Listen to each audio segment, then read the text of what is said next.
la dernière session de ce colloque a pour titre Localité, milieu, diversité à l'épreuve de télétechnologie, enjeux écologiques et technologiques de l'organologie. Nous avons finalement 4 intervenants. Malheureusement, Pieter Lumens ne peut pas prendre la parole aujourd'hui parce que voilà, parce qu'il s'est fait infecter, donc il ne peut pas être avec nous. Et je donne tout de suite la parole à Jean-Luc Barthélemy, que je crois je ne dois pas vous présenter, parce qu'il est connu avant tout pour ses travaux de référence sur la philosophie de Gilbert Simondon, mais il est aussi l'auteur de 2 ouvrages, entre autres La Société de l'invention et tout récemment Manifeste pour l'écologie humaine. Et aujourd'hui, il va nous parler d'une œuvre inachevée de Bernard Stiegler, Réflexion préalable à une étude généalogique de la pensée de Bernard Stiegler. Je vous passe la parole. Merci Michel, merci pour cette invitation. Je suis très heureux de rendre hommage à Bernard et de le faire devant vous. C'est bien que j'ouvre l'après-midi parce que j'ai décidé de pas, en 30 minutes, j'ai décidé de ne pas cibler sur un aspect particulier, comme je le fais souvent. J'ai décidé de profiter du fait que je commence l'écriture d'un livre sur Bernard. Je vais profiter de ça pour recueillir vos remarques sur un propos qui sera introductif par rapport à ce livre. Alors j'attends que mon fichier veuille bien s'ouvrir. En attendant qu'il le fasse, je préciserai simplement que ce propos donc va simplement parcourir, je vais parcourir ce que j'appelle les 3 phases de son œuvre. Et mon souci là, si vous voulez, mon souci c'est de faire un livre qui puisse rendre sa pensée accessible pour un public suffisamment large, tout en ayant une exigence d'exégèse, comme j'ai pu l'avoir à propos de Simondon. L'œuvre de Bernard, voilà. Donc j'ai intitulé cette intervention, tu l'as mentionné, une œuvre inachevée. Et le sous-titre, c'est Réflexion préalable à une étude de l'œuvre de Bernard Stiegler. Et ce titre, en fait, privilégie les 2 premiers tiers de mon intervention, qui sont consacrés donc à des réflexions permettant d'introduire au livre que je viens de commencer. En 2012, j'avais dit à Bernard qu'après avoir publié des ouvrages sur Simondon, j'écrirais un ouvrage sur sa propre pensée. Et je me souviens qu'il avait craint que j'écrive et publie ce livre avant même que son œuvre soit achevée. Aujourd'hui, l'œuvre reste certes inachevée, mais elle l'est définitivement. Et puisque Bernard est toujours le second philosophe auquel j'ai le réel désir de consacrer un livre, le moment est venu pour moi d'écrire ce livre en stricte parallèle et complémentarité avec un ouvrage qui s'appellera Critique de la raison désirante, ouvrage qui s'annonçait dans le récent manifeste pour l'écologie humaine. Alors la première partie de mon propos d'aujourd'hui introduira donc à ce livre en préparation par des réflexions portant sur la façon dont Bernard a construit son œuvre de 1994 à 2020. Et dans la seconde partie de mon propos, qui sera plus courte, ce sera le dernier tiers, je dirai alors pourquoi les différentes priorités successivement adoptées par Bernard, selon les 3 périodes de son œuvre, conduisent assez rapidement cette œuvre à proposer à l'économie politique, mais aussi à l'écologie politique, ce que l'on pourrait nommer une écologie de l'esprit, en tant que problématique plus fondamentale, parce que pharmacologique. La pharmacologie stiglerienne étant centralement pharmacologie de l'esprit, en temps de bêtise systémique. Dans les dernières années de sa vie et de sa pensée, cette écologie pharmacologique et fondamentale de l'esprit s'adressait d'autant plus à l'écologie politique qu'elle prenait la forme d'un nouveau projet, celui de la néganthropologie pour le néganthropocène. Et pour ma part, c'est sur ce terrain fondamental de l'écologie de l'esprit que je dialogue avec la pensée de Bernard depuis ma thèse, et plus encore, bien sûr, depuis 2015 dans la Société de l'invention, qui avait pour sous-titre « Pour une architectonique philosophique de l'âge écologique ».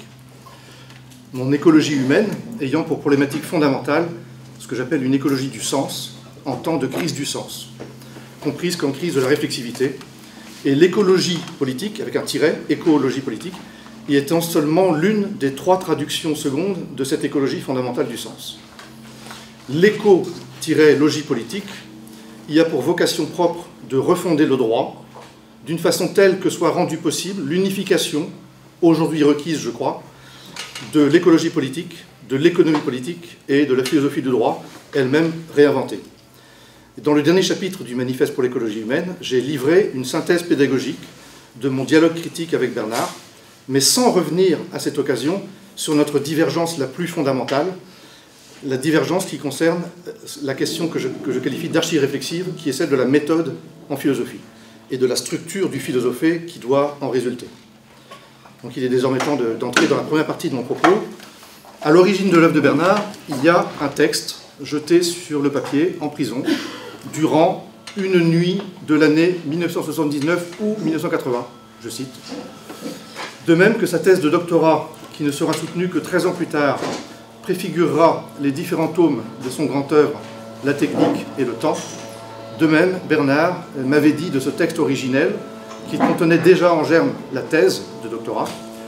En réalité, et comme le fera du reste comprendre l'avertissement placé au seuil du 3e tome de La technique et le temps, intitulé Le temps du cinéma et la question du mal-être, le texte originel et très intuitif écrit en prison était plus spécifiquement consacré à ce qui devait clôturer la thèse et donc également la série restée inachevée des tomes de La technique et le temps, en lui donnant son ultime profondeur, la théorie de l'idiotexte, en tant que pointe spéculative de la pensée finale du défaut qu'il faut. C'est sous une forme plus condensée que Bernard a publié ce texte en 2010, et entre la longue version originelle et l'article publié, il y avait eu le développement contenu dans la dernière partie de la thèse, mais jamais publié. Ce premier développement doctoral était destiné à devenir un jour ce que Bernard avait initialement conçu comme le 3e et dernier tome de La technique et le temps, puis comme le 5e tome après le surgissement non anticipé du temps du cinéma et le projet simultané d'un 4e tome, puis comme le 6e et finalement le 7e tome, dont le titre aurait été « Le défaut qu'il faut, idiome, idios, idiotie ». Sa fin de vie brutale ne lui donna pas l'occasion de réaliser ce projet, lui-même déjà évolutif, ni même de publier le grand œuvre au-delà du tome 3. Bernard pensait et écrivait à la fois selon un programme théorique né d'une fulgurance première et sous la contrainte ressentie d'une réponse à l'urgence politique qu'il voyait dans son époque. C'est pourquoi, après avoir publié les 3 premiers tomes de La technique et le temps, il a d'abord dédoublé son travail d'écriture pour se lancer dans des essais engagés qui intégraient des éléments d'actualité tout en continuant de travailler par moments au 4e tome. Ce qui précède indique que ce 4e tome n'était évidemment pas celui, presque entièrement contenu dans la thèse selon Bernard, qui devait initialement constituer le tome 3, avant que surgisse le temps du cinéma et la question du mal-être, en tant que tome 3 non anticipé, et il a surgi à cause d'une relecture de la critique de la raison pure. Le 4e tome auquel travaillait désormais Bernard, et dont il m'avait envoyé la première moitié, était bien plutôt Symbole et Diabole, ou la guerre des esprits, qui venait lui aussi s'intercaler entre le tome 2 et le défaut qu'il faut. Par la suite, et ainsi qu'on le voit de façon insistante en 2018, dans Qu'appelle-t-on penser 1, l'ouvrage annoncé Symbole et Diabole devait être conçu comme constituant le tome 5 et non plus le tome 4 de La technique et le temps, au sein d'une plus large réorganisation et augmentation du nombre des tomes à venir. Ce dédoublement donc du travail d'écriture entre essais engagés et 4e tome du grand œuvre, tel qu'il s'était instauré en 2002, a progressivement laissé la place à une mise entre parenthèses, et par là une mise en attente, de la suite du grand œuvre au profit des essais engagés. C'était d'autant plus nécessaire aux yeux de Bernard que l'urgence de la pensée s'était transformée depuis quelques années en une action collective nommée Ars Industrialis. Le temps manquait, dans ces conditions, pour revenir au projet du 4e tome de La technique et le temps. C'est seulement dans une 3e phase de son travail que Bernard a quelque peu repris ce projet. Mais d'une part, les essais engagés continuaient de s'enchaîner, et d'autre part, le grand œuvre s'annonçait désormais comme devant offrir 6 puis 7 tomes, sans que le 4e tome, qui ne devait plus être Symbole et Diabole, puisse être privilégié pour être réécrit. Nous avons donc affaire à une œuvre inachevée, parce que la seconde moitié du grand œuvre, dont la thèse doctorale constitue la matrice, s'est laissée presque indéfiniment différer pour des raisons qui constituèrent l'un de mes grands points de désaccord avec Bernard tout au long de nos échanges. Je dis presque indéfiniment parce que 2 ans avant sa mort, Bernard disait enfin son intention de se consacrer sans trop tarder à la reprise du grand œuvre. Je le cite, « Tout en renouant avec le cours de la technique et le temps, c'est-à-dire en vue d'enchaîner sur la technique et le temps 4 symboles et diaboles, le présent ouvrage tente de reconstituer sommairement les liens entre la première série d'une part et d'autre part la suite d'ouvrages écrits entre-temps qui s'achève avec la Société automatique 2, l'avenir du savoir. Sauf accident et nécessité induite, et à l'exception d'un travail encore inachevé ce jour, Mystagogie 1 de l'art et de la littérature et Mystagogie 2 de la musique et du cinéma, au cours des prochaines années, l'auteur ne devrait plus se consacrer, du moins dans le domaine des textes dits philosophiques, qu'à l'écriture de la technique et le temps.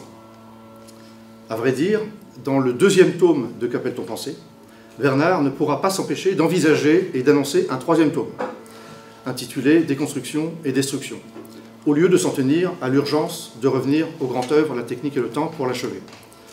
Quant au sous-titre final, le sous-titre final du 2e tome de Qu'appelle-t-on penser, qui sera la leçon de Greta Thunberg, il n'était pas anticipé dans le 1er tome, qui annonçait bien plus tôt pour ce 2e tome le sous-titre « Au-delà de l'Anthropocène ».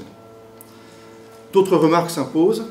D'abord, le 2e tome de la Société automatique, mentionné dans le passage cité ci-dessus, ne verra pas le jour, non plus que Mystagogie 1 et 2, en tant qu'ultime motif invoqué pour le différement une fois encore prolongé, mais cette fois-ci également délimité, de la suite du grand œuvre, qui désormais prend des majuscules sous la plume de Bernard pour ses notions titres, technique et temps. Mais on doit également remarquer que ce passage fait encore de symbole et diabole le futur tome 4 de la technique et le temps, alors que toutes les autres occurrences annonces de ce titre dans Qu'appelle-t-on penser 1 en font bien plutôt le tome 5, devant être précédé d'un nouveau tome 4 intitulé « L'épreuve de la vérité dans l'ère post-véridique ».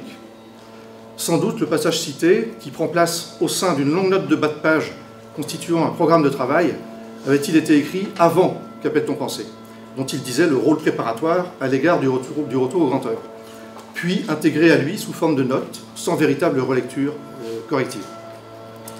Enfin, il faut aussi noter que dans le nouveau plan de la technique et le temps, comportant désormais 7 tomes, ce qui se présentait auparavant comme le tome 4 est en réalité reporté non seulement sur le tome 5, mais également sur le tome 6, puisque dans les annonces auxquelles précède régulièrement Qu'appelle-t-on penser, la 2e moitié du sous-titre « Symbole et diabole ou la guerre des esprits » devient le sous-titre de la technique et le temps 6, la guerre des esprits, le tome 5 ayant désormais pour sous-titre la simple expression « symbole et diabole ». Alors on l'aura compris, Bernard écrivait de plus en plus dans l'urgence. Outre ses problèmes personnels de santé dans les dernières années et sa vieille mélancolie le conduisant à penser que la vie pourrait s'interrompre brutalement, comme ce fut effectivement le cas, il y a eu très tôt chez lui le douloureux sentiment d'une urgence d'agir face à la bêtise systémique. Dans nos échanges, tels qu'ils eurent lieu de façon de plus en plus conflictuelle jusqu'à la rupture à la fois intellectuelle et humaine de 2015, j'opposais pour ma part à ce sentiment la ferme conviction de l'urgence de prendre le temps nécessaire à la réflexivité, quelles que soient les destructions en cours et l'urgence grandissante liée à la catastrophe proprement écologique, qui m'importait encore plus qu'à Bernard, davantage préoccupé par ce qu'il nommait la progressive prolétarisation généralisée de nos savoir-faire, de nos savoir-vivre désirés et de nos savoirs conceptualisés. Ce qui précède permet de dégager désormais les 3 périodes de l'œuvre. Une première période est clairement définie par les 3 tomes de la technique et le temps, entre 1994 et 2001. Ils sont donnés les fondements de tout ce qui viendra dans les 2 autres périodes. Et la thèse la plus fondamentale de Bernard est celle au nom de laquelle le premier paragraphe de la faute d'Épiméthée affirmait que la technique restait en définitive impensée depuis Platon. Cette thèse fondamentale est en effet la thèse suprêmement paradoxale et originale selon laquelle nos artefacts ne sont pas de purs objets là-devant qui ne nous feraient pas. Mais ils sont au contraire cette extériorisation de la mémoire sans laquelle notre être sujet ne pourrait pas développer l'esprit en tant que véritable intériorité. En d'autres termes, la technique nous fait autant que nous la faisons, parce que le face-à-face traditionnel entre le sujet pensant et l'objet pensé ne s'applique pas à l'artefact. L'artefact est le non-objet participant à mon être sujet. C'est cette thèse la plus fondamentale qui permettra à Bernard, en 2001, dans Le Temps du cinéma, de proposer un prolongement dépassement de Heidegger dans sa critique de Kant à propos du prétendu scandale de l'absence de démonstration de l'existence du monde. L'artefact, en fait, est ce qui fait que le monde est toujours déjà donné comme constitutif de la conscience. Mais la thèse la plus fondamentale de Bernard est aussi ce qui le conduit à vouloir repenser le temps. Dans la mesure où, contre Simondon, et en vérité contre toute une tradition de pensée, Bernard ne fonde pas l'artefact sur l'anticipation de l'avenir par la conscience, mais l'inverse. C'est l'artefact qui fonde l'anticipation de l'avenir. Ici, l'originalité et le caractère paradoxal de la thèse fondamentale de Bernard atteignent certainement leur paroxysme, à la manière de ce qui se passait chez Freud, lorsque ce dernier se moquait littéralement du bon sens, incapable d'envisager que l'on puisse penser sans en avoir conscience. Une deuxième période est celle du projet d'une nouvelle critique de l'économie politique, tel qu'il anima Bernard durant les années 2002-2009, qui conduisent en effet à ce petit livre absolument limpide et génial qui s'appelle « Pour une nouvelle critique de l'économie politique ». Cette période y conduit à travers une série d'essais engagés dont les principaux sont les 3 tomes de Mécréance et discrédit, les 2 tomes de la visère symbolique et les 2 tomes de Constituer l'Europe. La notion centrale est ici celle de prolétarisation, que Bernard généralise au savoir-vivre en tant que savoir désiré, puis au savoir conceptualisé eux-mêmes, au lieu d'en rester au savoir-faire pensé par la critique marxiste de l'économie politique. On peut ajouter qu'en 2015, dans La Société automatique, Bernard fera un bilan rétrospectif, particulièrement systématique, sur les 3 phases du processus de prolétarisation, en les liant au triplet notionnel fondamental qu'est chez lui le triplet subsistance, existence, consistance. Je vous renvoie ici à la Société automatique 1, page 62-63. Ce projet politico-économique relève en fait d'un post-freudo-marxisme qui, sans en rester au freudo-marxisme de Marcuse, envisage toutefois à sa suite l'économie politique comme devant devenir indissociablement une économie libidinale et engager ainsi la question du désir et de sa désublimation en contexte technocapitaliste devenu consumériste. Mais Bernard entendra également construire à cette occasion une pensée à la fois post-deleuzienne et post-foucaldienne. Ces dialogues critiques avec Deleuze et Foucault relevant d'une intention de prolongement-dépassement qui est en réalité la constante de l'œuvre de Bernard dans son rapport aux grands penseurs du passé et notamment contemporains. Le dialogue critique avec Foucault, cependant, se développe déjà moins dans le contexte de la nouvelle critique de l'économie politique, puisqu'il a lieu d'en prendre soin, dont le second volet ne verra jamais le jour, et qui se distingue au sein de cette phase de l'œuvre parce qu'il offre dès 2008 une transition plus marquée vers la phase suivante, dominée par l'idée de pharmacologie et, en son cœur, la pharmacologie de l'esprit.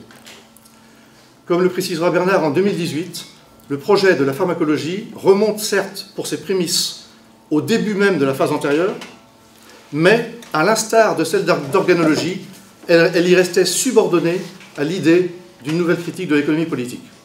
Je cite Bernard, « Outre des opuscules de circonstances, tels Aimer, s'aimer, nous aimer, puis passer à l'acte, les séries Mécréance et discrédit et De la misère symbolique ont introduit les thèmes de l'organologie et de la pharmacologie dans une perspective résolument tournée vers le réexamen des questions de l'économie politique, aussi bien que de ce que Sigmund Freud appela l'économie libidinale et Georges Bataille l'économie générale. Freud, ici mentionné, était l'un des 2 auteurs présentés en 1994 dans l'avant-propos de la faute d'Épiméthée comme des clés fondamentales pour comprendre le télos proprement dit de la pensée de Bernard. En 2018, Bernard précisera également en quoi l'idée de pharmacologie ne doit pas seulement au texte de Derrida sur la pharmacie de Platon. Je le cite, « La pharmacologie, qui s'inspire évidemment de Phèdre et du commentaire qu'en proposa Derrida, ajoute cependant à la lecture de l'auteur qui a nourri tous ses travaux une dimension d'inspiration plus proche de Gilles Deleuze et, sous certains aspects, de Michel Foucault. Convoquant finalement et toujours plus systématiquement Friedrich Nietzsche, cette pharmacologie dialogue aussi avec les recherches à travers lesquelles Barbara Stiegler a permis de relire Nietzsche dans une perspective libérée des traits caractéristiques et parfois caricaturaux de la philosophie française à la fin du XXe siècle. Nietzsche est précisément le second auteur présenté en 1994, dans l'avant-propos de 1994, comme une clé fondamentale pour le télos de l'œuvre de Bernard. Et j'avais même dit en 2005 en quoi la thèse de Barbara Stiegler, publiée cette même année sous le titre « Nietzsche et la critique de la chair » et objet d'un compte-rendu que j'avais fait pour la revue philosophique, eh bien, j'avais dit en quoi cette thèse de Barbara renouvelait la lecture de Nietzsche d'une façon particulièrement profonde. Et dans ces derniers textes, Bernard donnera toute son importance à la pensée nietzschéenne ainsi revisitée. L'idée de pharmacologie, donc, après être née dès le début de la deuxième phase de l'œuvre, a été pleinement élaborée en 2010. Mais cette pleine élaboration fut déjà préparée en 2008 dans Prendre soin, où la notion de pharmacologie apparaît dans plusieurs titres de sous-chapitres, puis cette notion est devenue fil conducteur pour la dernière phase de l'œuvre. Qu'elle devienne centrale plutôt que subordonnée à celle de nouvelles critiques de l'économie politique comme elle l'avait été entre 2002 et 2009, cela même pouvait se laisser également deviner en 2009 dans Pour une nouvelle critique de l'économie politique, dont elle définissait le titre de toute la première partie. Dans la phase finale de l'œuvre, ce qui était jusqu'alors conçu comme le moyen massif pour le télos politico-économique devient désormais irréductible à ce statut même de moyen. Et cela va de pair avec l'élargissement du champ des questions que Bernard envisage de couvrir pharmacologiquement, sa pensée tendant de plus en plus à se projeter comme systématique et donc globale, ainsi que cela se révèle en 2015 dans le propos de la société automatique sur les différentes structures omnitemporelles. Cette dernière phase donc s'inaugure en 2010 avec ce qui fait que la vie vaut la peine d'être vécue, et la pharmacologie ainsi théorisée s'appliquera dans la volumineuse pharmacologie du Front National en 2013. Mais c'est en réalité jusqu'à la fin que l'idée de pharmacologie guidera Bernard, et c'est pourquoi on la trouve encore dans les titres de plusieurs sous-chapitres de Qu'appelle-t-on penser. Les deux tomes de Qu'appelle-t-on penser, parus en 2018 et 2020, sont cependant ceux qui donnent toute son importance à un nouveau projet central, déjà annoncé en 2016 dans cet ouvrage singulier à plusieurs égards qu'est Dans la disruption. Il s'agit bien sûr du projet de la néganthropologie pour un néganthropocène. Et c'est ici que se radicalise le fait que la pharmacologie, depuis le début, ne s'adresse pas seulement à l'économie politique, mais aussi à l'écologie politique. Ainsi que je l'ai annoncé dans l'introduction de mon propos, la pharmacologie de l'esprit, cœur de la pharmacologie, est en définitive une écologie de l'esprit plus fondamentale que toute écologie politique. Parce que les visées mêmes de l'écologie politique sont, chez Bernard, dépendantes du soin de l'âme en temps de dénoétisation. La dénoétisation étant l'autre nom de la prolétarisation, dès lors que celle-ci devient généralisée et qu'elle touche les savoirs conceptualisés. Et le fait que Bernard reprenne la récente notion d'anthropocène pour imprimer une dernière évolution à sa pensée et conduire au projet de la néganthropologie, eh bien ce fait révèle cette radicalisation de la vocation écologique de la pharmacologie. Un autre indice est le fait que le second tome de Qu'appelle-t-on penser possède pour sous-titre la leçon de Greta Thunberg, même si, bien sûr, cette leçon renvoie d'abord et explicitement dans l'ouvrage à ce que Prendre soin avait déjà expliqué, et que Bernard résume ainsi en 2020, je cite, « La transmission de la responsabilité par identification et idéalisation qui régissait jusqu'alors les rapports entre générations a été court-circuitée et abolie. » Un peu plus loin, il précise « Ce que l'on disait de la télévision dans Prendre soin est incommensurablement aggravé par le smartphone, apparu depuis avec les réseaux sociaux. Dès lors que le marketing générationnel aura fait des descendants les prescripteurs des ascendants, le principe de réalité comme le principe de plaisir auront disparu, remplacés par une déséconomie pulsionnelle, privant les adultes de toute autorité et de toute responsabilité. » Ce qu'il s'agit dès lors de comprendre, c'est la singularité des modalités selon lesquelles se réalise la vocation écologique de la pharmacologie. Une telle singularité s'ancre évidemment dans ce que je viens de rappeler, le projet de subordination de l'écologie politique à l'écologie de l'esprit qu'est la pharmacologie. Si nous voulons prendre soin de la planète, il nous faut impérativement lutter contre la désublimation, par laquelle s'explique du reste la dénoétisation elle-même, puisque l'idéalisation désirante est la matrice, dit Bernard, de toutes les idéations. Et la bêtise systémique, en quoi consiste la dénoétisation, prend elle-même pour forme ultime une déraison ou une folie qui détruit la noodiversité, sans laquelle nous ne pourrons pas prendre soin de la biodiversité. Dans le premier tome de Qu'appelle-t-on penser, qui enchaîne sur Dans la description et ces notions centrales d'absence d'époque, de folie, mais aussi déjà de néganthropologie, Bernard écrit ainsi « La disruption soumet la biosphère en totalité à un double bind, où les fonctions analytiques de l'entendement et les fonctions synthétiques de la raison s'opposent en fait, tout en étant mutuellement requises en droit. C'est comme ce double bind que l'actuelle absence d'époque rend fou. C'est ainsi que l'anthropocène se présente, avec un A, se présente comme un anthropocène avec un E, c'est-à-dire comme le désert de l'absence d'époque ruinant la noodiversité tout autant et beaucoup plus vite que la biodiversité, cependant que, dans l'exosomatisation, la noodiversité est essentielle à la protection de la biodiversité. Donc ici est clairement dit que, d'une part, la pharmacologie, dans son ultime forme, qui doit devenir la néganthropologie, elle s'adresse à l'écologie politique, mais elle ne s'y adresse qu'en la soumettant à l'écologie fondamentale de l'esprit qu'a toujours été la pharmacologie, en tant qu'elle est d'abord et fondamentalement et centralement pharmacologie de l'esprit. Bon, je suis allé assez vite en fait, je m'arrête là. Merci. Merci.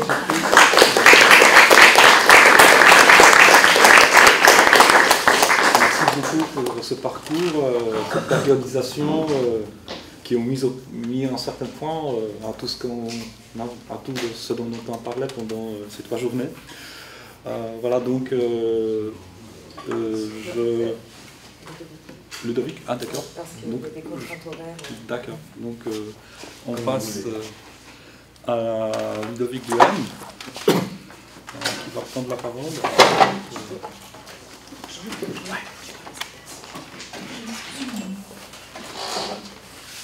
Je vais essayer de pas trop dépasser 30 minutes. Ouais, voilà. Je vais peut-être vous raconter un conte alors. Voilà, donc Ludovic Duhem est philosophe et artiste qui travaille à l'École supérieure d'art et de design de Valenciennes. Et ses travaux et ses interventions publiques portent sur les relations esthétiques, techniques et politiques. Et il vient de publier, notamment avec Jean-Hugues Barthélemy, l'ouvrage collectif Écologie et technologie, redéfinir le progrès, après Simondon.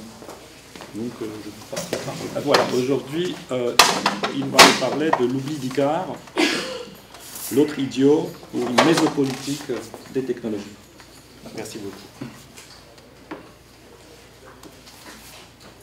En de telles circonstances, il va de soi qu'il faut dire merci. Oublier de le faire me ferait passer pour un idiot, d'abord parce que la politesse m'y oblige.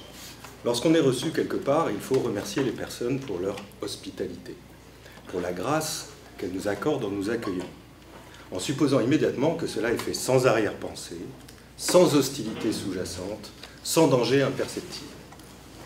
Dans la forme la plus commune, la plus banale, la plus automatique, celle qu'on utilise au quotidien et que l'on apprend dès le plus jeune âge pour savoir être en société, merci passe presque inaperçu.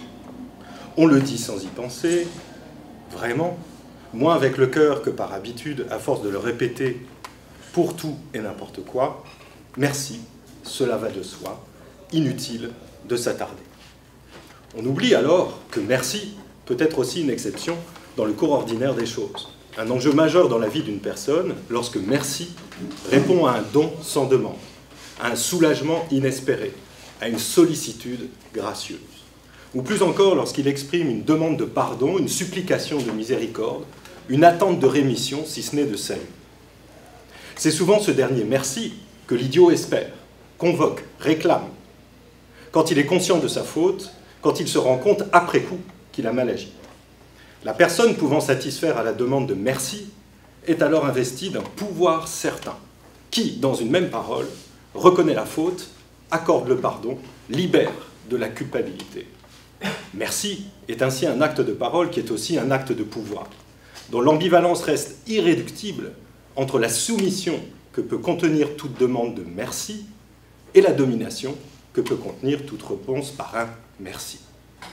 Ce rapport de pouvoir est particulièrement explicite quand merci ne vient pas, quand il fait défaut.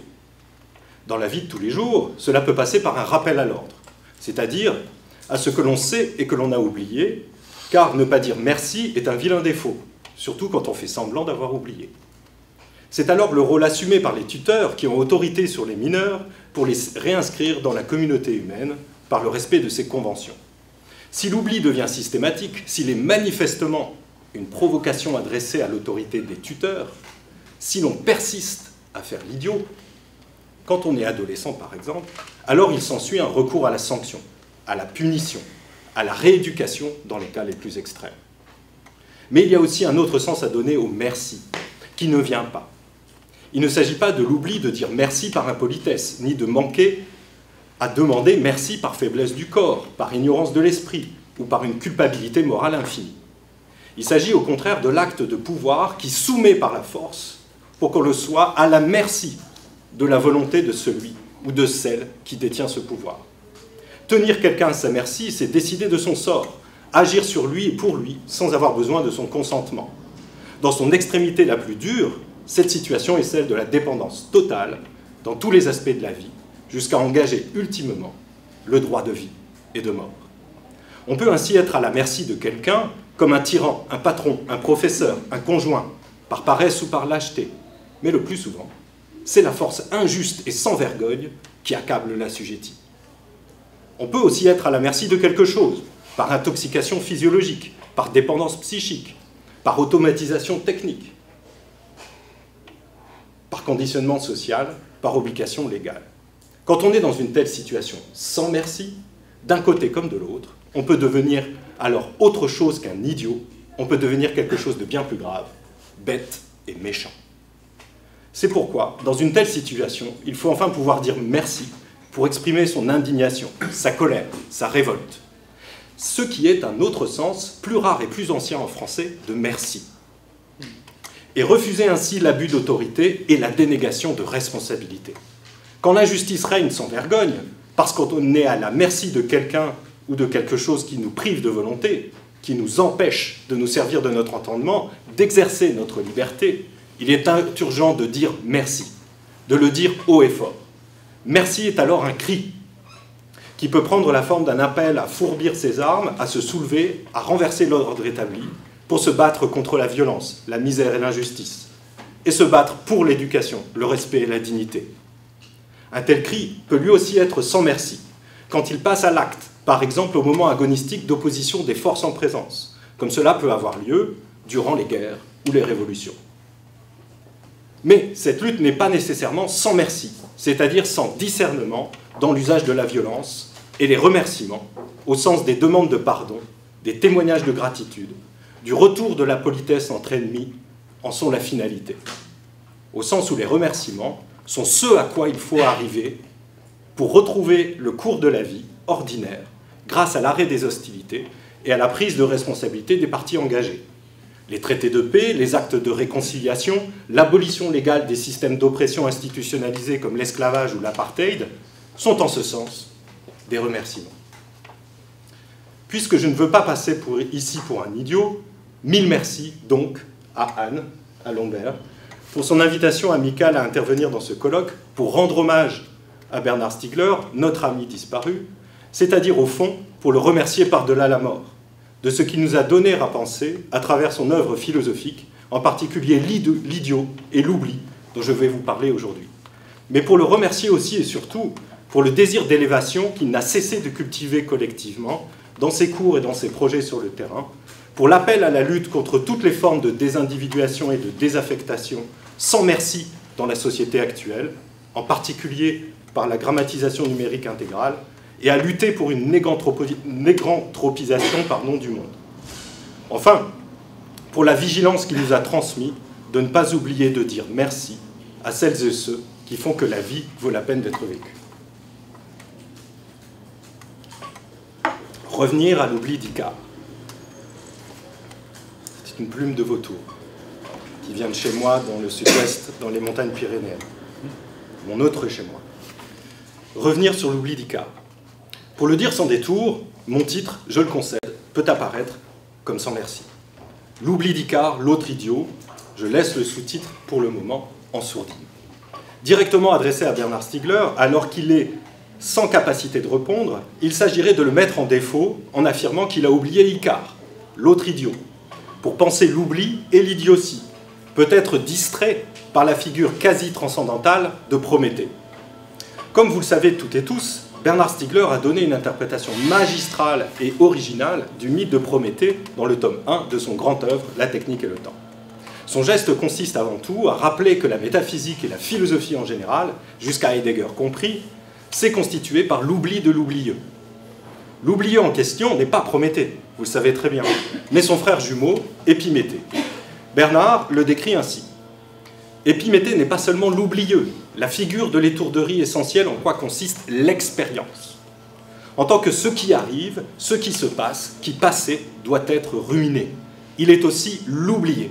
L'oublié de la métaphysique, l'oublié de la pensée, et l'oublié de l'oubli lorsque la pensée se pense comme oubli. Chaque fois que l'on parle de Prométhée, on oublie cette figure de l'oubli qui est comme la vérité arrivant toujours trop tard. Épiméthée. Il est stupéfiant que cette figure de l'après-coup, du retour depuis la déchéance de l'expérience, de cette épiméthéia qui donne son nom à la pensée même, non seulement ne soit pas au centre de la pensée phénoménologique de la finitude, mais s'en trouve proprement exclu.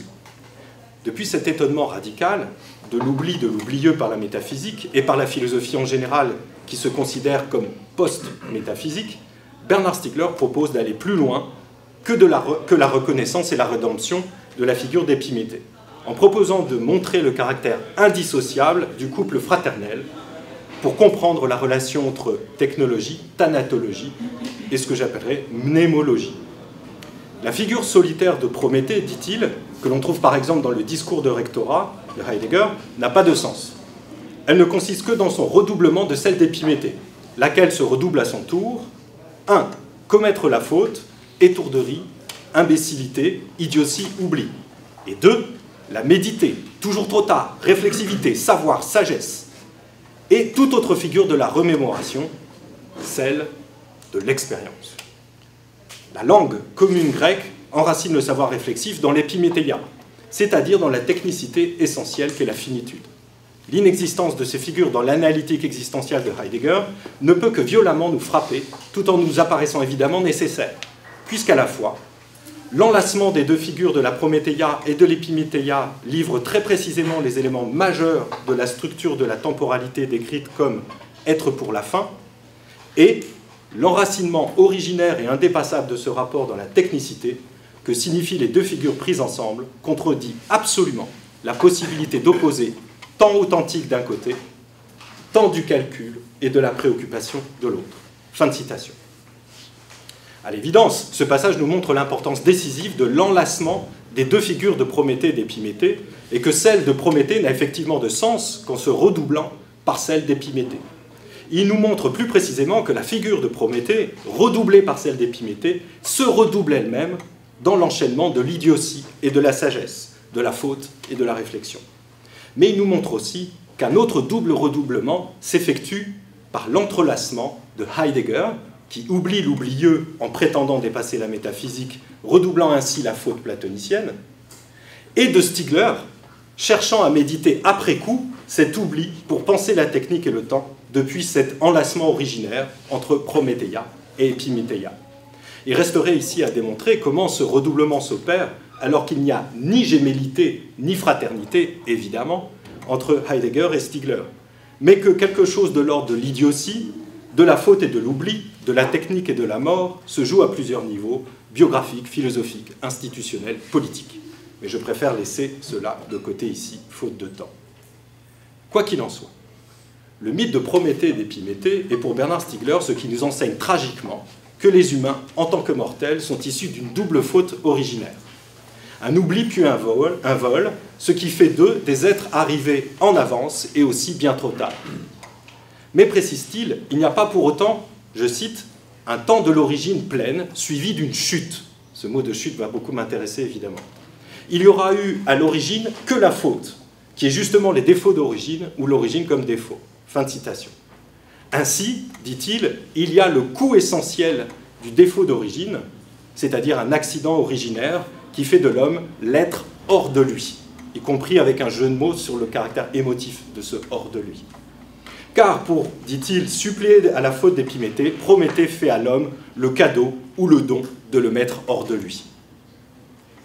Étant par défaut et hors de lui, l'homme doit s'affirmer dans la suppléance, celle d'une condition prothétique qui n'est pas celle d'une propriété ni d'un contrôle absolu, mais celui à la fois d'une dette infinie, d'une incomplétude irrémédiable, d'une duplicité inconciliable, d'une promesse impossible à tenir, qui serait celle « non, tu ne mourras pas ».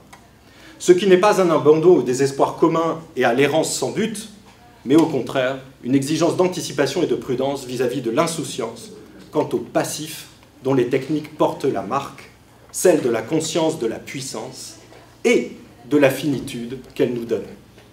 Là est la mélancolie primordiale qui précède toute communauté et conditionne en un sens toute police.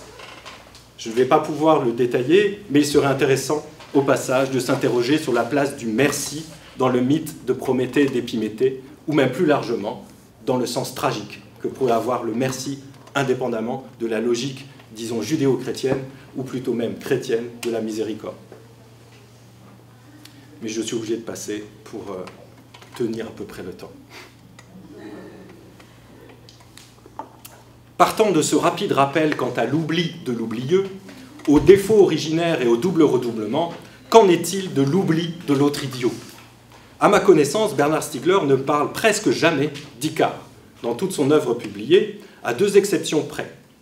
Hors de ces deux exceptions, il aurait pu en parler à chaque fois que l'idée de la chute et de l'élévation apparaissait dans la série de la technique et le temps, sans pour autant toujours renvoyer par exemple à la chute d'Adam ou à l'élévation de la transsubstantiation ou je ne sais quoi.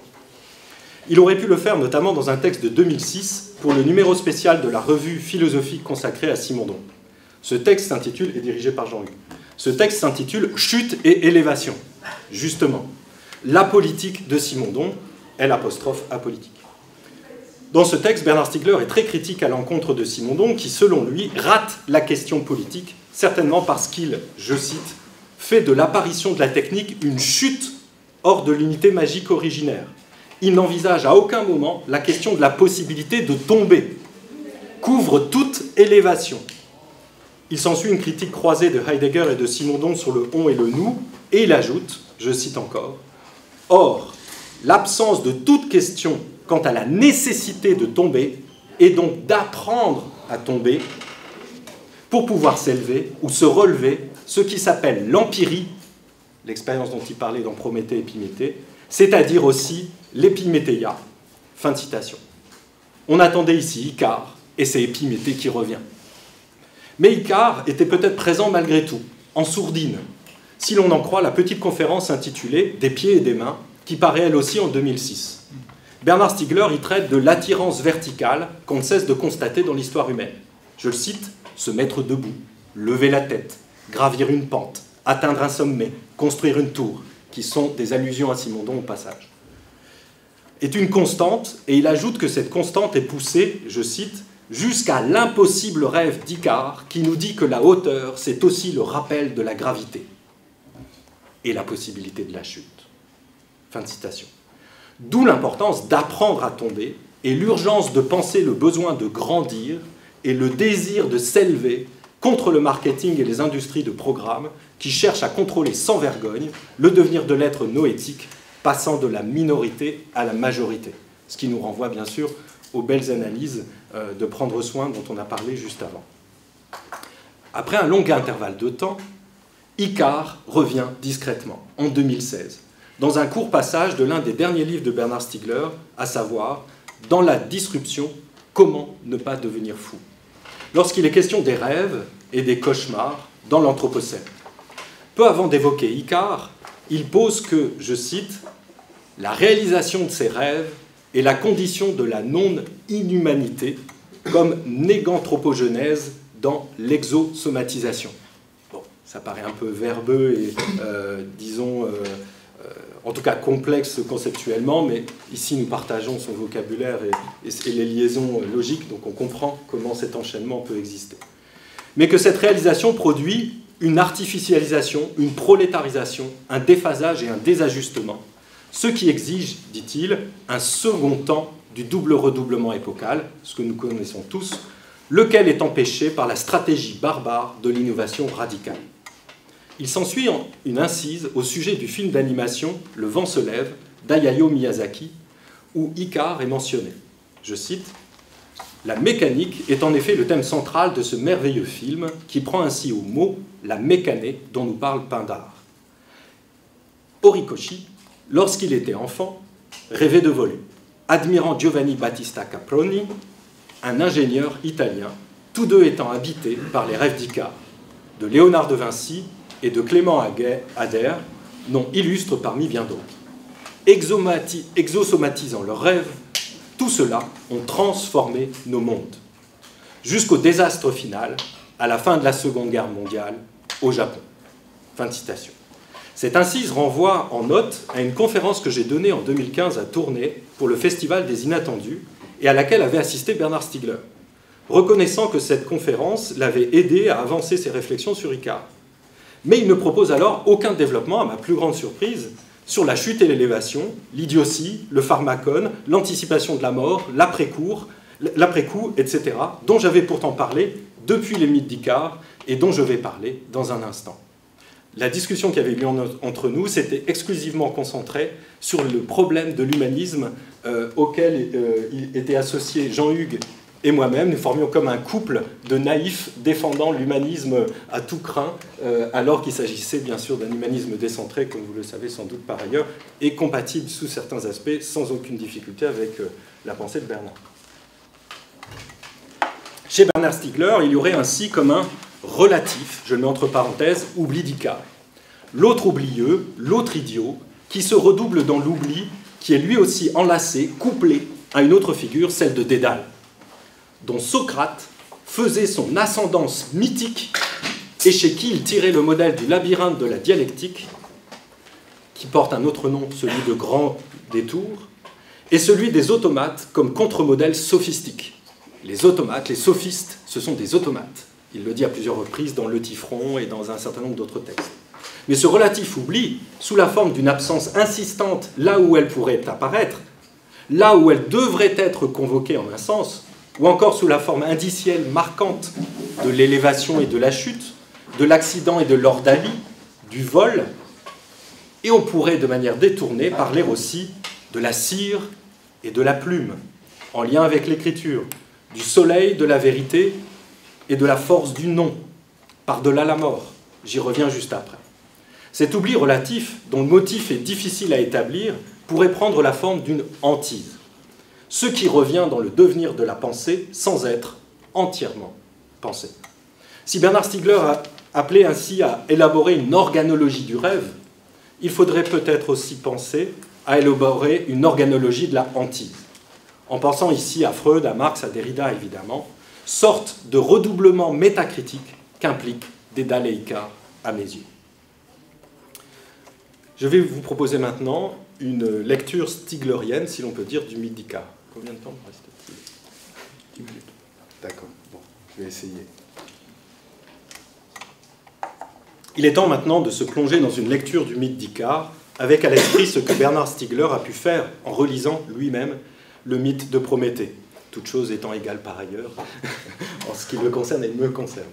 Mon geste est à la fois celui de méditation d'un relatif oubli, en prolongeant le geste herméneutique et inventif de Bernard Stiegler dans l'interprétation du mythe d'Icare, de montrer la relation analogique entre ces deux mythes et donc en même temps leur différence irréductible, et d'ouvrir par le destin fatal d'Icare redoublé dans la mélancolie de Dédale la question contemporaine du mésopolitique des technologies à l'époque de l'hyperfinitude terrestre. Cependant, Dédale, fatigué de la crête et d'un long exil, veut revoir son pays natal. Mais de tous côtés, la mer lui oppose une barrière. Minos peut bien, dit-il, m'interdire la terre et l'onde, mais le ciel m'est ouvert. C'est là que je m'ouvrirai une route. S'il tient la terre sous ses lois, l'air, du moins, ne lui appartient pas.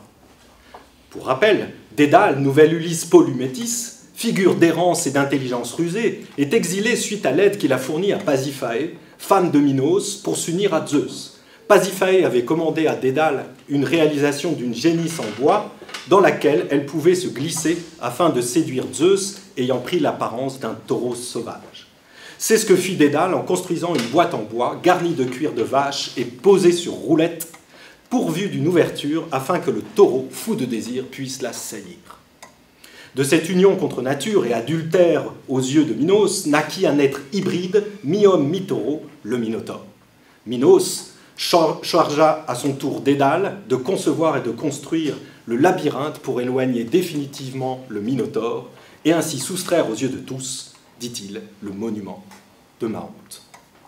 Dédale est donc celui par qui l'opprobre et la rédemption adviennent. Il est au bénéfice comme au maléfice des filiations. Il est à la fois remède et poison.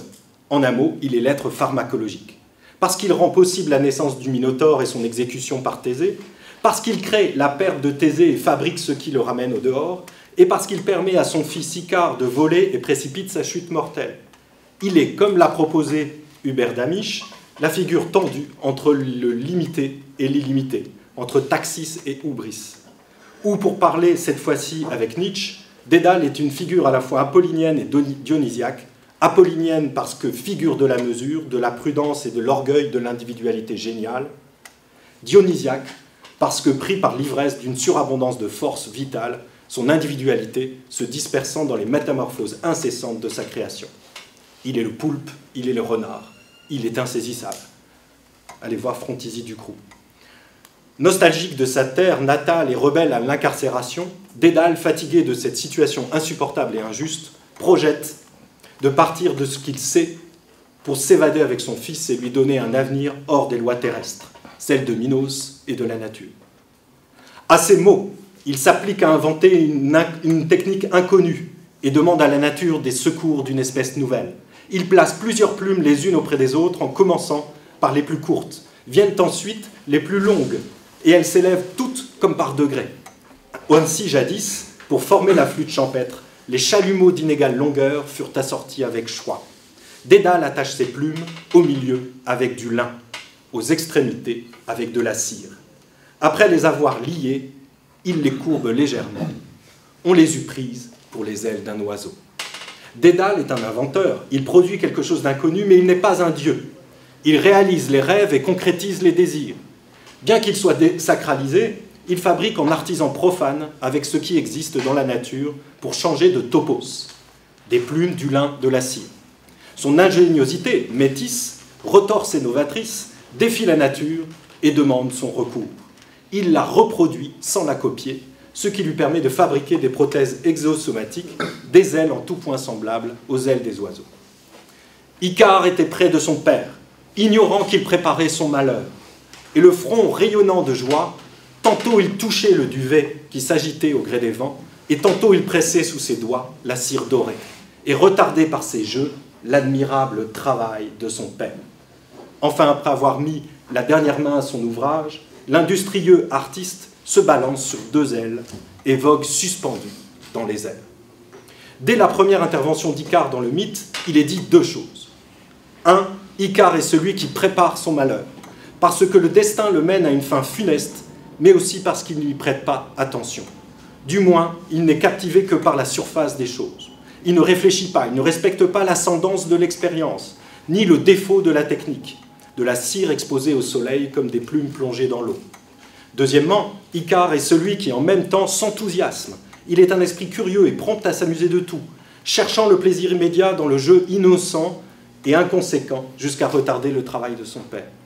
D'une certaine manière, Icare est idiot, tout comme Épiméthée dans le mythe platonicien du Protagoras, parce qu'il commet la faute d'oublier les conseils du père, comme Épiméthée oublie de doter les humains des qualités essentielles à la vie des mortels alors qu'il en était responsable.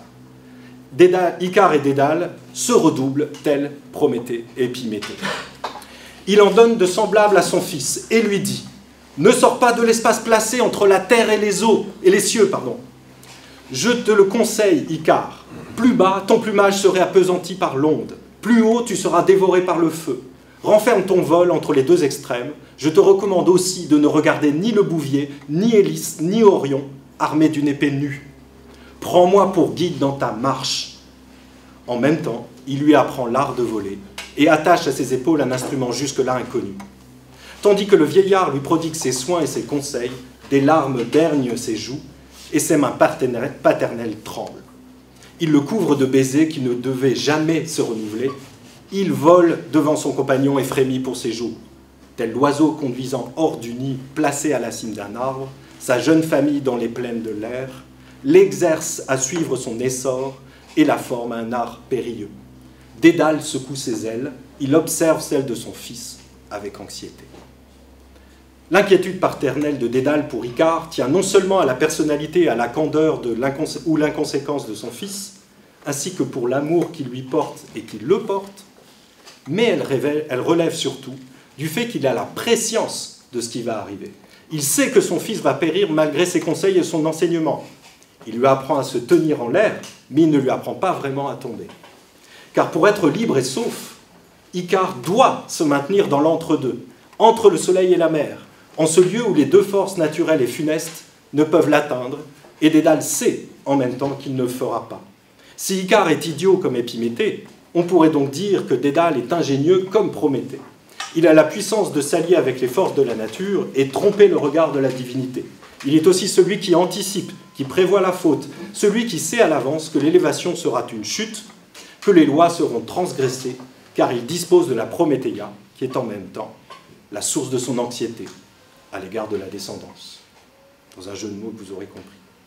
Le pêcheur, le mythe est bientôt fini, le pêcheur dont le roseau tremblant présente au poisson une insidieuse amorce, le berger, le laboureur appuyé l'un sur sa houlette, l'autre sur sa charrue, aperçoivent Dédale et son fils.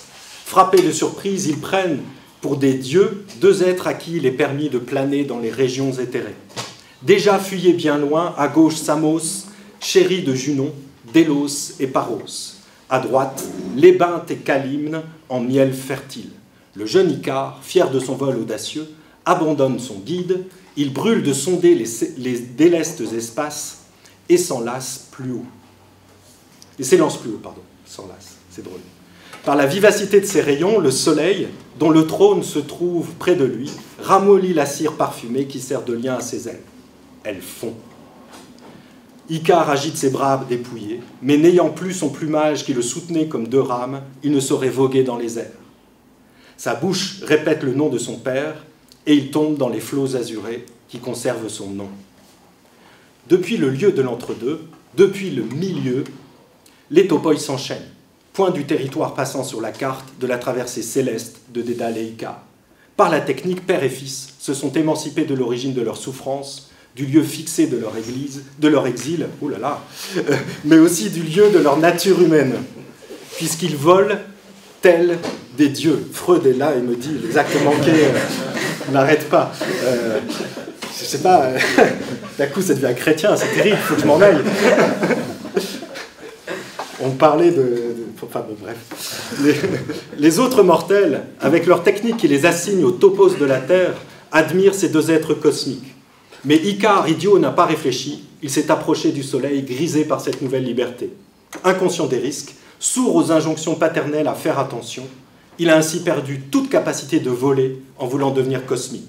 Il se croyait un dieu, il va mourir comme un pauvre mortel, il est déjà mort, il était mort depuis le premier jour de la confection des ailes, dès que le projet de s'évader s'était formé dans l'esprit de Dédale.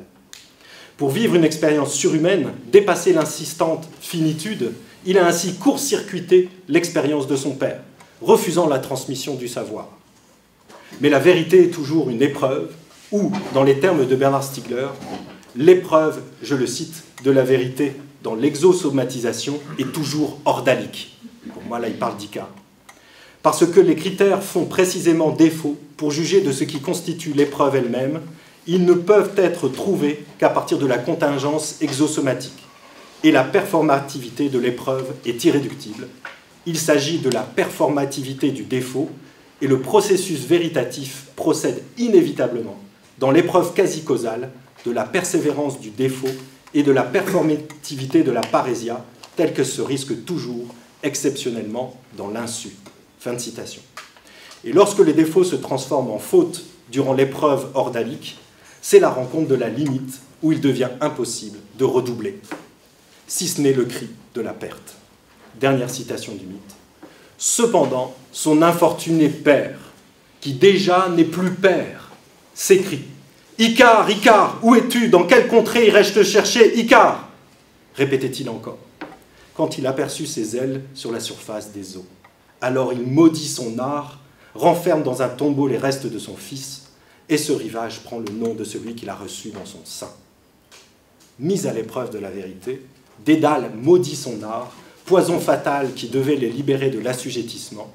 Il est prêt à en faire un pharmacos expiatoire, alors qu'il savait qu'il serait pris en défaut de protection que suppose pourtant son rôle de père.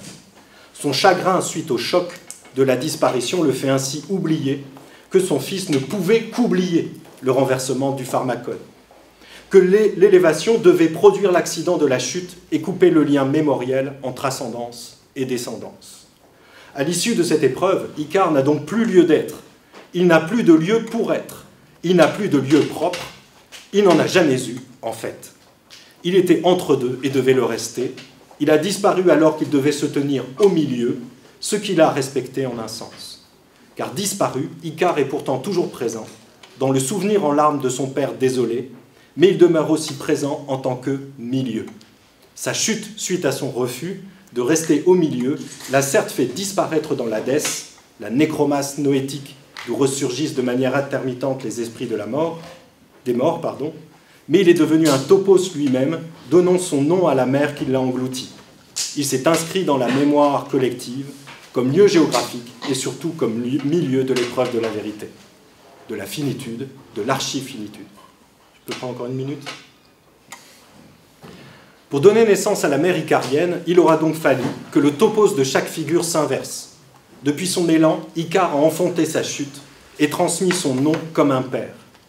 Depuis son arrachement à l'exil de Crète, Dédale a fait le deuil de son origine et est redevenu fils des hommes et non pas égal des dieux, comme son art le lui laissait croire. La question de la filiation, et non plus de la fraternité, bien que Prométhée soit aussi, dans une version du mythe, le père des mortels, celle du deuil et non plus de la vengeance divine, telles sont les différences manifestes entre Prométhée et Épiméthée et Dédale et Icare que l'on peut repérer rapidement ici. Il faudrait tout un séminaire pour aller vraiment dans le fond des choses, je pense. J'y suis ouvert et disponible, mais je ne peux pas le faire dans les conditions actuelles. Tout en soulignant qu'il s'agit pour l'un et l'autre d'une thanatotechnologie qu'il faudrait creuser au-delà du tombeau. Dernier mot.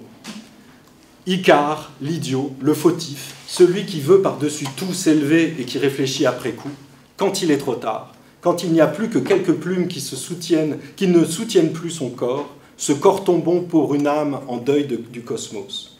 Mais cette lecture tragique n'est pas la seule possible, bien qu'elle s'impose à nous aujourd'hui.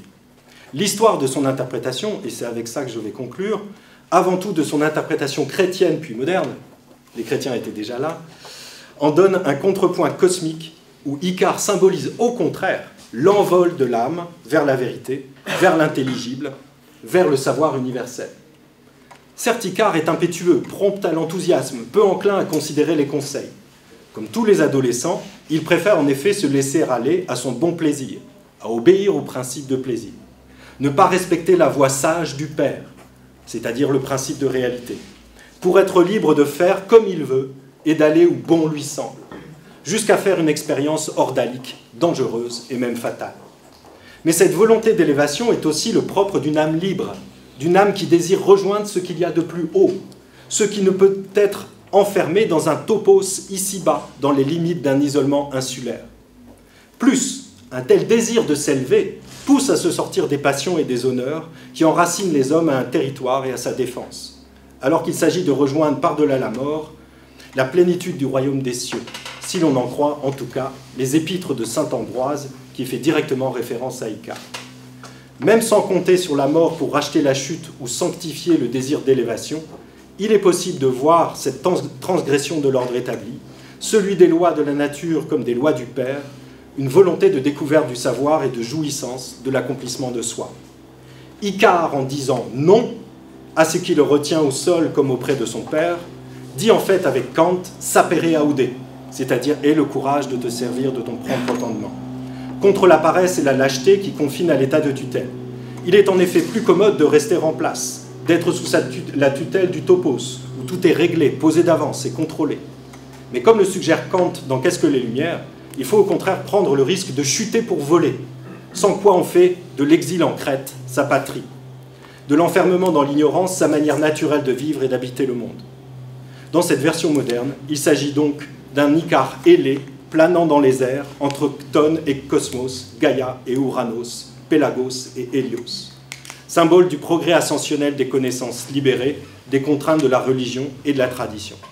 Icare est ainsi isolé, et vraiment je vais en terminer, dans un épisode du mythe, suspendu entre le soleil et la mer, volant guidé par son père, la sage raison qui prodigue ses conseils et évite les écueils.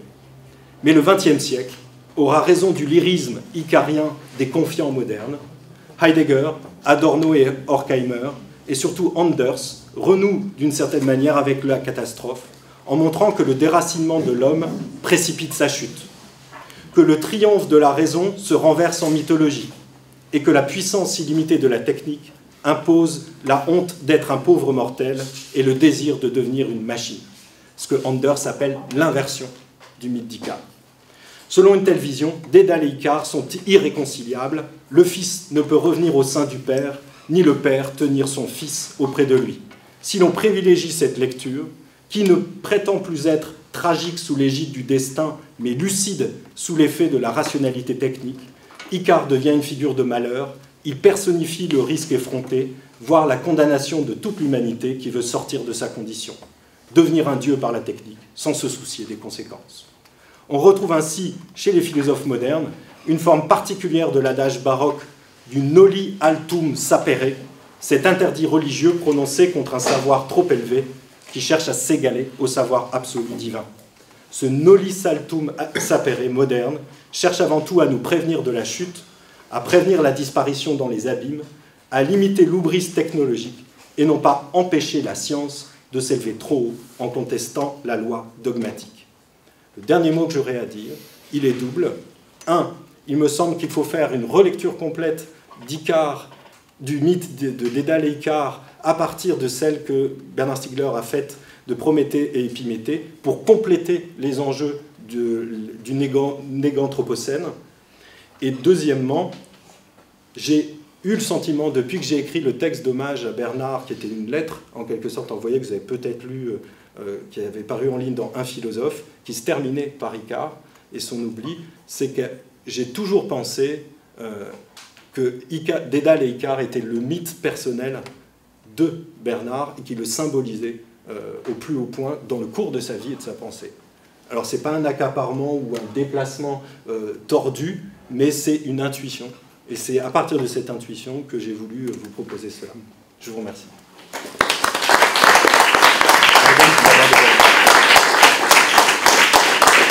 Alors, si vous voulez que je vous parle de la mésologie dans les questions, parce que forcément, j'ai lu d'autres parenthèses.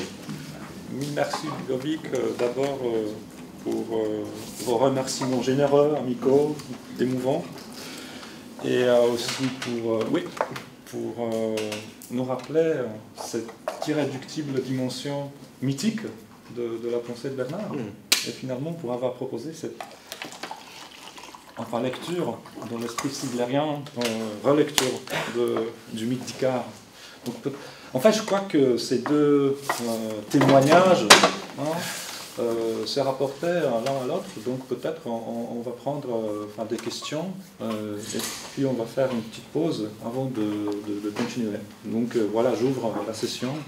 Si vous avez des questions, des commentaires. Allez-y. Merci. Et puis pardon. Merci pour les deux interventions. J'aurais une question pour Jean-Hugues. D'abord une remarque et une question. Une remarque plus rapide sur les éléments exégétiques que tu as donnés, peut-être un apport. Concernant la chronologie de la rédaction de Qu'a-t-on pensé, tome 1, 2 et 3. Donc c'est un apport pour tout le monde, quoi, c'est-à-dire qu'on puisse mieux comprendre. Il était prévu que 2 tomes, le deuxième tome s'appelant Destruction et Déconstruction. Mais entre... Oui, au tout début, tu es. Au tout début. Oui.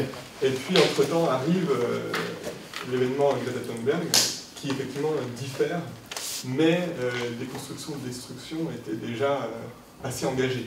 Oui, mais dans le tome 1, il annonce le tome 2 avec pour sous-titre la notion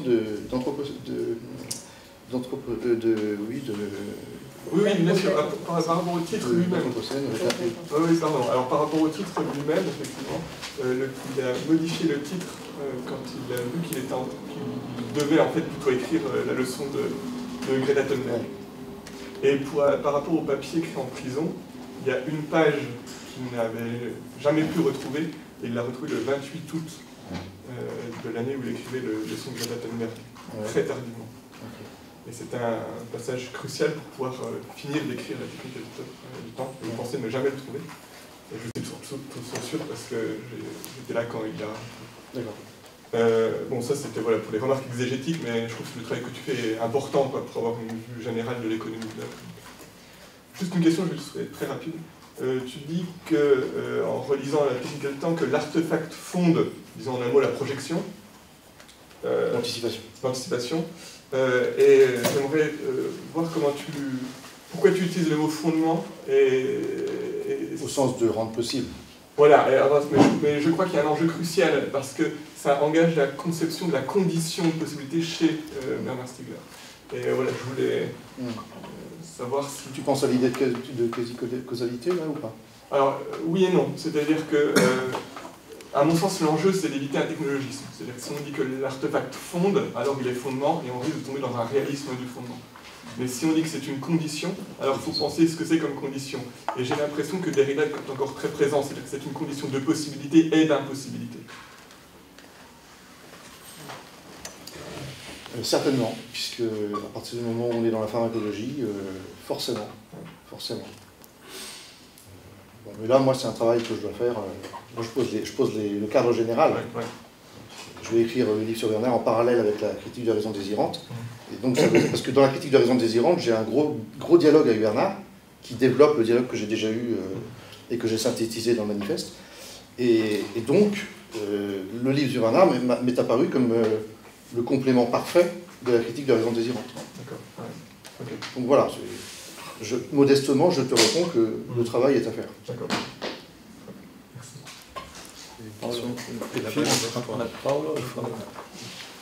Merci beaucoup pour ces deux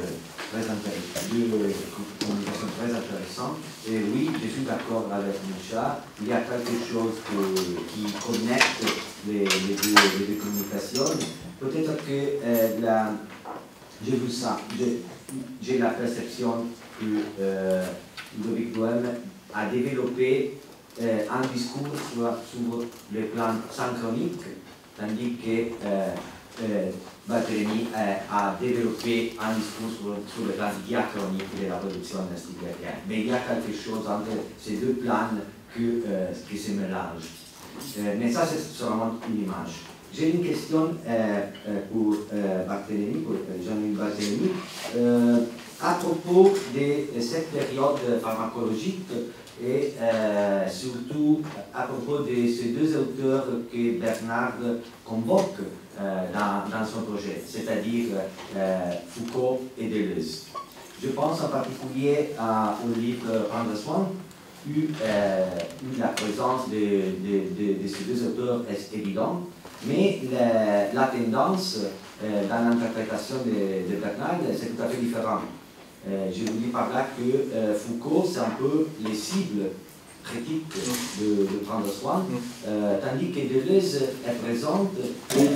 Il y a la question du biopouvoir que selon Bernard est insuffisante, pour décrire la relation entre le pouvoir, les technologies, l'esprit, etc. Et donc, Bernard critique de forme radicale la biopolitique et le biopouvoir pour développer les concepts de psychopouvoir, les sociétés de contrôle, etc. Après, dans Prendre soin, il y a une affirmation de Bernard contre Foucault, quand il dit chez Foucault, il n'y a pas de mouvement pharmacologique. Chez Foucault, il n'y a pas, disons, cette perspective pharmacologique, la capacité de transformer, de renverser, disons, les côtés négatifs prolétarisants de la technologie dans quelque chose de positif, de déprolétarisant. Et donc, c'est une critique, je crois, plutôt radicale. Après, il y a la critique des disciplines.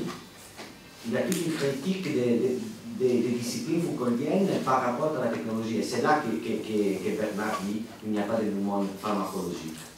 Tandis que Foucault, bon, Deleuze est d'accord qu'il y a les sociétés de contrôle, etc. Mais j'ai vu les concepts de répétition, de quasi-cause, de différence, de bêtises et de contrôle sont 5 concepts délésiens que Stigler travaille, machine et transforme. Et donc, je crois, et ça c'est la question, si d'un côté, il semble que Bernard ne peut pas appliquer la pharmacologie à Foucault, pharmacologiser Foucault, il me semble que le travail critique et d'interprétation que Bernard a développé sur Deleuze, c'est un travail de pharmacologiser les concepts délésiens. Il y a une transformation de ces concepts-là. Et bon, ça c'est la question. Qu'est-ce que tu penses à propos? Moi je suis d'accord avec ce que tu dis. Je suis d'accord avec ce que tu dis. C'est-à-dire qu'en fait, ce que j'appelle le prolongement-dépassement, la notion de prolongement-dépassement, qui pour moi est valable dans tous les rapports qu'entretient Bernard avec les penseurs contemporains qu'il travaille de l'intérieur pour aller au-delà, cette notion de prolongement-dépassement ne prend pas la même forme dans le rapport à Deleuze et dans le rapport à Foucault. Effectivement. Qu'il ne puisse pas pharmacologiser Foucault, ça me paraît évident. Il y a une indissociabilité entre le fait que chez Foucault, il ne peut pas y avoir de pharmacologie, et d'autre part, le fait que Foucault en soit resté à l'idée de biopouvoir sans passer à l'idée de psychopouvoir. Les deux idées sont totalement indissociables. Et tu as raison, il a réussi en un sens à pharmacologiser Deleuze. En ce sens, il y aurait peut-être une plus grande dépendance à l'égard de Deleuze qu'à l'égard de Foucault. Il y a vraiment un rapport critique à Foucault que tu as qualifié de radical. Moi, je trouve que le rapport critique de Bernard à Foucault dans Prendre soin est très fort et très puissant. Moi, j'ai été impressionné parce que j'avais jamais vu une critique de Foucault aussi pertinente. Le rapport à Deleuze, il est vraiment critique sur un autre point dont tu n'as pas parlé, c'est la question du désir. Oui, tout à fait. C'est la question du désir. Et alors moi j'ai moi-même une critique à Bernard sur le désir. Bon, mais ça c'est... Donc, je suis parfaitement d'accord avec ce que tu dis. Antoine ? Oui, je vais un peu rebondir sur le rapport à Foucault, parce que c'est vrai que je pense qu'il faut être très juste quant à une adéquation du pensée de la biopolitique pour rencontrer les phénomènes contemporains, notamment les mentalités techniques. Mais en relisant le cours de 1979 de Deleuze, on tombe à la fin d'un de ces cours de 79 sur un paragraphe. Quand je l'ai lu, je me suis dit, mais Foucault avait tout anticipé. Il avait vraiment tout anticipé. Ce n'est pas, effectivement, quand il parle de biopolitique, c'est bien après dans les cours sur la gouvernementalité, dans lesquels ça s'appelle biopolitique, mais en fait, il ne parle pas du tout de biopolitique, et dans lesquels il anticipe, en fait, il anticipe le passage d'une gouvernance articulée, le passage vers une gouvernance qui n'est plus articulée ni aux lois, ni aux normes, ni même bien à la biopolitique, et qui est simplement la détection d'une multitude de rapports de différence et l'émergence d'un contrôle environnemental. C'est la deuxième partie de mon intervention.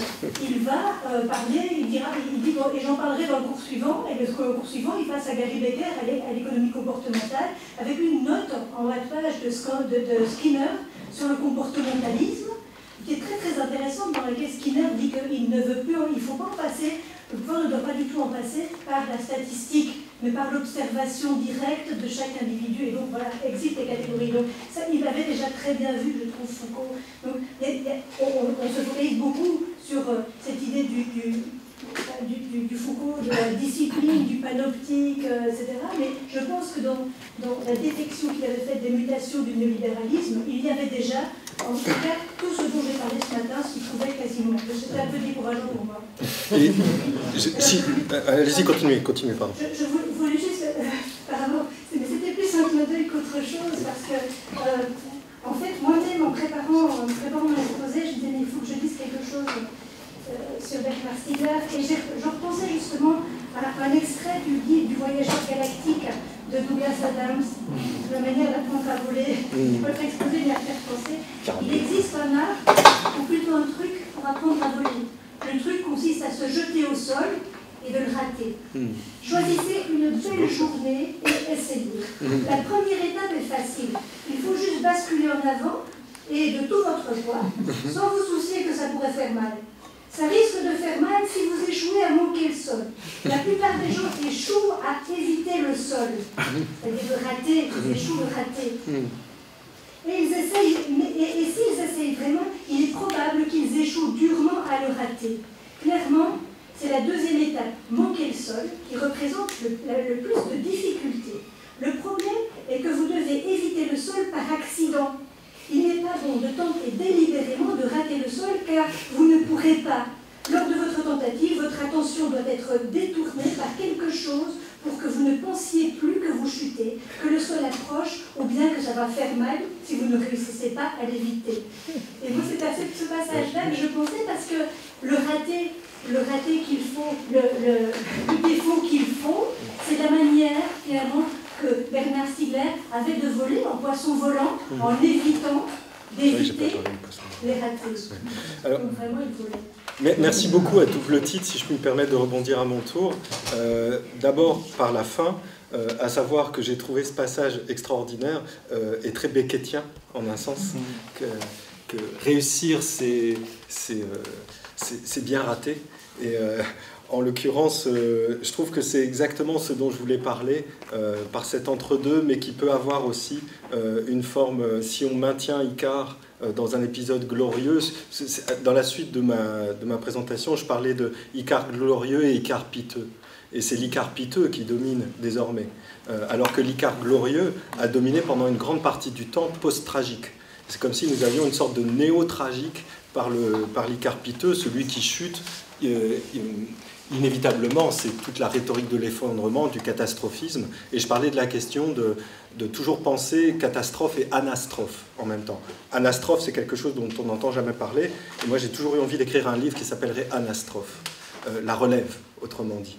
Avec le sens aussi de la relève des générations, et toutes ces choses-là. Quoi qu'il en soit, merci aussi pour le début de votre intervention, dans le sens où la dernière partie de ma présentation parlait de mésopolitique, et justement partait de la mésopolitique positiviste, qui est issue en fait de l'ancien nom de l'écologie qui s'appelle la mésologie, et qui avait été inventée en France par des positivistes kantiens, notamment par un médecin qui s'appelle Charles Robin, et qui avait essaimé dans le contexte hygiéniste, et que Foucault avait très bien repéré comme mutation à l'intérieur de l'histoire de la biopolitique, et qui justement ne s'attachait plus à discipliner des corps, à surveiller des populations, mais à influencer leur comportement par un certain nombre de technologies qui étaient mises en place, et dont, par exemple, moi qui suis aussi par ailleurs un philosophe du design, par le design, par la conception d'ambiance. L'ambiance étant plus efficace, et cette idée d'ambiance, qu'a théorisée très récemment dans un ouvrage qui vient de paraître, comment s'appelle-t-il, Bruce Begou, en fait, cette stratégie-là a été mise en œuvre jusqu'à ce qu'on voit aujourd'hui, et dont Barbara Stiegler parle pas mal, à savoir la question des nudge, et dont Bernard avait parlé aussi dans ses 2 ou 3 derniers livres. Et en effet, on est typiquement dans ce type de mésopolitique, mais moi j'appelle ça une mésopolitique négative. La mésopolitique positive, c'est celle que je tire de Simondon, de Watsuji et de Berck, avec qui, avec Bernard, on avait beaucoup parlé. Je lui ai fait découvrir aussi Maliaghi, et en lui disant la question du lieu, la question du milieu sont liées. Pour moi, le lieu, c'est l'expression de la singularité d'un milieu. Et cette expression, elle se donne dans des pratiques qui sont trajectives, c'est-à-dire qui évoluent dans l'histoire de manière à la fois objective et subjective, trajective venant de Berck. Et c'était lié à, pour moi, une reprise de Foucault en passant de manière pharmacologique du négatif au positif, et une thérapeutique de la néganthropologie doit passer par, à mon avis, une mésopolitique. Et c'est en ce sens-là où je l'entendais. Qui soit bien sûr directement en lutte contre le marketing des nudges, auquel je n'ai pas été formé quand j'étais jeune et que je faisais du marketing, tout simplement parce que ça n'existait pas encore. Même si il y avait ce qu'on appelait le design d'ambiance, où par exemple il y avait déjà le contrôle de la pulsion d'achat par la diffusion de parfums de synthèse de pain au chocolat ou chocolatine selon l'endroit d'où vous venez en France, ou cook si on vient de Belgique. Et en fait, ça existait déjà. Et on nous formait déjà à influencer les consommateurs sans être directif. Et c'est pour ça qu'on cherchait à toucher les enfants, qui sont le milieu d'influence de la sphère familiale. Et qui vont dire aux parents, il vaut mieux que, c'est mieux de... bon, parfois de manière plus violente, j'allais dire, ou forte, mais en tout cas, voilà. Merci beaucoup pour ces deux choses-là. Ce qui m'a permis de parler, moi, la dernière partie. L'air de rien. Je voulais juste ajouter une toute petite chose. Bon, déjà, vous remercier énormément tous les deux. Et effectivement, je voulais juste rebondir. J'avais aussi en tête le poisson volant en t'écoutant, en disant que, voilà, te dire, c'est vrai que c'est aussi frappant parce que cette question de la chute et de l'élévation, c'est aussi le poisson volant qui ne peut sortir de l'eau que de manière intermittente. Quoi. Donc l'élévation ne se fait qu'au prix d'une nouvelle chute, et toute la question de l'intermittence noétique aussi, comme sortie du milieu, et qui permet d'avoir un autre point de vue sur ce milieu, mais qui en même temps implique toujours une retombée dans ce même milieu, etc. Et donc voilà, ça me semblait très suggestif. Et je voulais aussi, j'ai quand même une petite question à la fin, mais j'avais une autre association d'idées aussi qui m'est venue en t'écoutant, Ludovic, sur le passage de Malaise dans la civilisation, où Freud parle de la technique justement, et il la décrit de manière extrêmement proche en fait de Bernard, au sens où c'est à la fois il parle de perfectionnement organique, c'est-à-dire l'homme perfectionne ses organes avec les techniques, donc c'est l'exosomatisation, et en même temps il montre le caractère pharmacologique de la technique, et c'est aussi le moment où en fait la notion de progrès se renverse, et c'était pour revenir sur ce que tu disais sur le tragique, quoi. Enfin voilà la vision tragique d'Icare, et il décrit l'homme comme un dieu prothétique. Et donc je voulais juste lire le tout petit passage là-dessus en me disant que ça t'inspirerait peut-être. Je voulais aller chercher Bachelard aussi. Enfin, je le lis très rapidement, ouais, mais je pense que c'est dit que grâce à tous ces instruments, l'homme perfectionne ses organes, moteurs aussi bien que sensoriels, ou bien élargit considérablement les limites de leur pouvoir. Les machines à moteur le munissent de forces gigantesques, aussi faciles à diriger à son gré que celles de ses muscles. Grâce aux navires et à l'avion, ni l'eau ni l'air ne peuvent entraver ses déplacements, donc il peut se déplacer dans d'autres milieux, quoi. C'est à ça que sert la technique. Avec les lunettes, il corrige les défauts des lentilles de ses yeux, le télescope lui permet de voir à d'immenses distances, et le microscope de dépasser les limites étroites assignées à sa vision par la structure de sa rétine. Avec l'appareil photographique, il s'est assuré un instrument qui fixe les apparences fugitives. Le disque du gramophone lui rend le même service quant aux impressions sonores éphémères, et ces deux appareils ne sont au fond que des matérialisations de la faculté qui lui a été donnée de se souvenir, autrement dit de sa mémoire. À l'aide du téléphone, il entend loin, l'écriture et le langage de l'absent, la maison d'habitation, le substitut du corps maternel, etc., etc. Et Freud poursuit, on dirait un conte de fées, et cependant, elles sont la réalisation, toutes ces techniques directes, non de la plupart des souhaits forgés dans les contes, ces œuvres dont grâce à sa science et sa technique, l'homme a su enrichir cette terre, où il est apparu tout d'abord comme une chétive créature proche de l'animal, etc., etc. Donc ça, c'est... Épiméthée, Prométhée et tout ça, l'homme peut à bon droit les considérer, donc ces techniques, comme des conquêtes de la civilisation. Il s'était fait depuis longtemps un idéal de la toute-puissance et de l'omniscience, et il l'incarnait en ses dieux. Il leur attribuait tout ce qui lui demeurait inaccessible ou lui était interdit. On peut donc dire que ces divinités étaient des idéaux culturels. Maintenant, il s'est considérablement rapproché de cet idéal. Il est devenu lui-même presque un dieu, mais seulement, en vérité, à la manière dont les humains savent en général atteindre à leur type de perfection, c'est-à-dire incomplètement. Sur certains points, pas du tout, sur d'autres, à moitié. L'homme est devenu, pour ainsi dire, une sorte de dieu prothétique, dieu certes admirable s'il revêt tous ses organes auxiliaires, mais ceux-ci n'ont pas poussé avec lui et lui donnent souvent bien du mal. Au reste, l'avenir lointain nous apportera dans ce domaine de la civilisation des progrès nouveaux et considérables, vraisemblablement d'une importance impossible à prévoir. Ils accentueront toujours plus les traits divins de l'homme. Dans l'intérêt de notre étude, nous ne voulons toutefois point oublier que pour semblable qu'il soit à un dieu, l'homme d'aujourd'hui ne se sent pas heureux. Je trouvais que c'était, voilà, voilà, j'ai pensé à ce texte en t'écoutant. C'est ce que j'avais suggéré avec l'organologie de la hantise, et sur la question d'Icare, il y a aussi tout le rapport au justement principe de plaisir, principe de réalité, à la question du nom du père et de la perte du nom.